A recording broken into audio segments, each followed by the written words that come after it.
Alright YouTube, so today or yesterday, depending on when you guys are watching this video, we got the NoClip documentary specifically about Fallout 76. We learned quite a bit of things in there. I took notes as I was watching it, so I kind of wanted to go over everything that I took notes on. I'll do my best to make the video as quick as possible because there's quite a bit of notes and it was like a 40-minute documentary. Anyways, enough of the bullshit, let's get into it. So we learned that Battlecry Studios did have a hand in making Fallout 76. I did an entire video about Bethesda acquiring Battlecry Studios. They were like a multiplayer developer, and we were speculating if Bethesda got them for a multiplayer game, and well, now we know.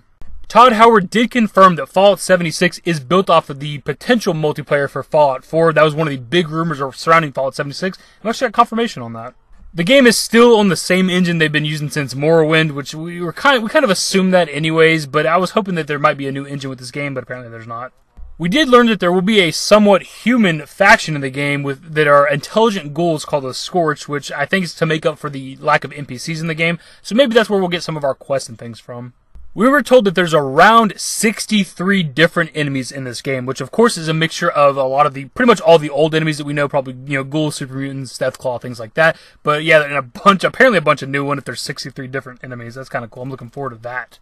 So Fallout 76 is broken down into 6 different areas. We got a little bit of explanation on most of those areas, and they were described as hollowed out mountaintop, soggy floodlands, festering toxic wastelands, a swampy woods area, and then of course there's like a mountain range going through pretty much the middle of the map. A kind of fun one I wanted to throw in there, we got confirmation that this is actually a crashed space station. So now I'm very interested in this location because I want to know, is there aliens here? One little note that I wrote down that I thought was kind of interesting is there's like confirmation that there's like binoculars in the game, and the kind of a passing comment, he was talking about getting up to a high spot and pulling out the binoculars and looking around. And I thought it was kind of cool because they had that in like New Vegas, but it's super unuseful in that game. But in a game this big and multiplayer, I feel like binoculars would be pretty useful. We learned that there is going to be a photo mode in this game, which seems to kind of be like a normal, man. I think God of War has its own photo mode as well, so that might just be like the standard thing for games going forward. Not something I'm that interested in, but as a social aspect, I guess a lot of people like that. So obviously the game is multiplayer, and they did talk about the events it's going to have. I don't know if they went into detail on whether it's going to be daily events, weekly, monthly events, or whatever the case. Probably a combination of all those. But that's one of those things that can keep a multiplayer game alive, is having new things to do pretty much every day. And you can obviously team up with people to do this, or you can fight other people for the loot from these events. It's going to be kind of cool.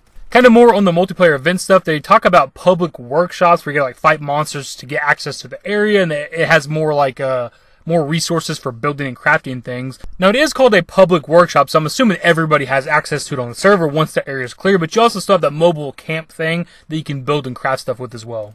Speaking more on the crafting, pretty much everything returns. Everything, weapons, mods, settlements, all that type of stuff. Armor, power armor, all that returns, but more, of course. One little bit of interesting information there when they're talking about the crafting was that you can actually craft bullets in this game. So I'm wondering if you can craft regular bullets. Can you craft different kinds of rounds, kind of like New Vegas, where you had Dragonfire rounds for shotguns? And I'm wondering if you have to craft bullets. Are you still able to go somewhere and buy these and loot these, or is it necessary to always be making bullets? Now, obviously, we already knew this was going to be a survival type of game, so to reiterate some things, you do have to eat and drink. I don't know if you have to sleep. That was one of the things you had to do in Fallout New Vegas, and I believe Fallout 4 as well. Something kind of cool is that food in your inventory can go bad and rot over time, so you can't just make a bunch of food if you're specialized in cooking. Just have a stock of all these badass foods in your inventory just to save for later. You have to eat as you go, essentially. And in the same vein as food rotting, repair is back. You have to repair your weapons, and I'm assuming probably your armor as well. I'm so beyond happy. I've had arguments with people since Fallout 4 released about this. I never liked that about Fallout 4. One of the few things I loved about the Fallout series is having to repair your items and your weapons, your clothing, all that type of shit. I miss that. That gives that survival feel, and I'm glad it's back. A little more on the survival stuff. Diseases are back, just like Fallout 4. Probably more kinds of diseases, too. And there's mutations now. So now, with your radiation levels, if you're irradiated for too long or too much radiation, you can get mutations. And these can give you actually passive traits. There's usually positives and negatives to them. You can cure them, probably with Radaway or whatever the case. Or you can choose to get these mutations permanently.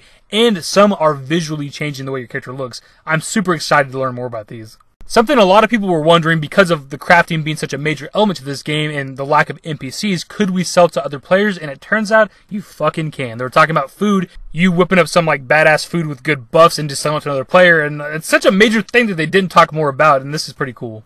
So they actually talked a little bit about the leveling and perk system. It's similar to Fallout 4 in that you get a perk every time you level up. They are called perk cards now. There's a limited amount you can have active at one time. Don't entirely know what this means. Does that mean there's a level cap, or that you can only have 10 perks at one time or something? I'm not entirely sure. But because of the limited amount you can have active at one time, you can swap these out anytime you want to. I'm assuming probably you have to at least level up first before you can swap things out.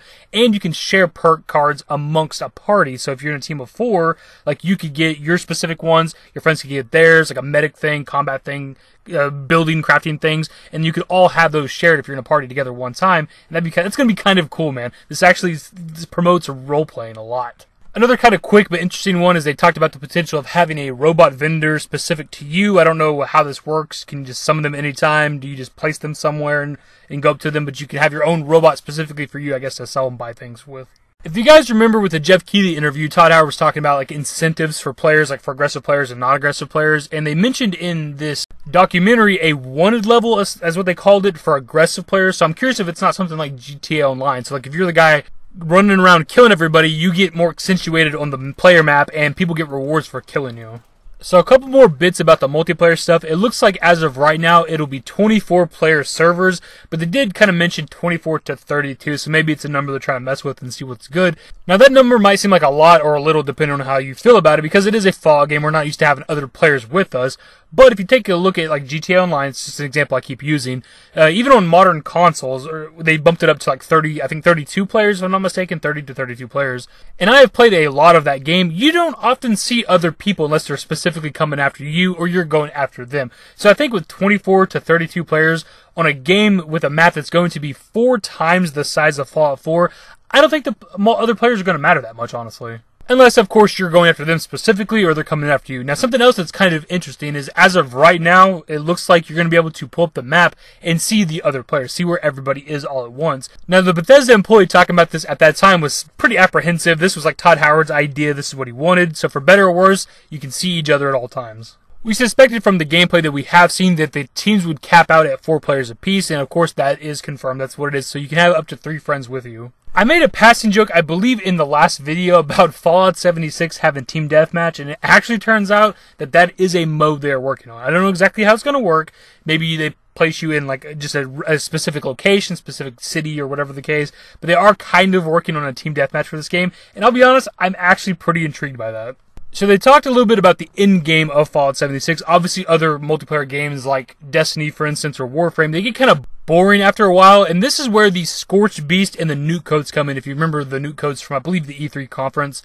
These Scorched Beasts crawl from underground through fissures in the ground, and you gotta get these teams of players together, you gotta get these codes for these nukes, figure out the puzzles and things like that, and you're supposed to, in theory, use the nukes to destroy the area where the fissure is, and then upon destroying this location, will of course make everything level up, the area will be full of radiation, probably radiation storms as well, and then there'll be rare resources there, and of course it changes depending on the area that you blow up.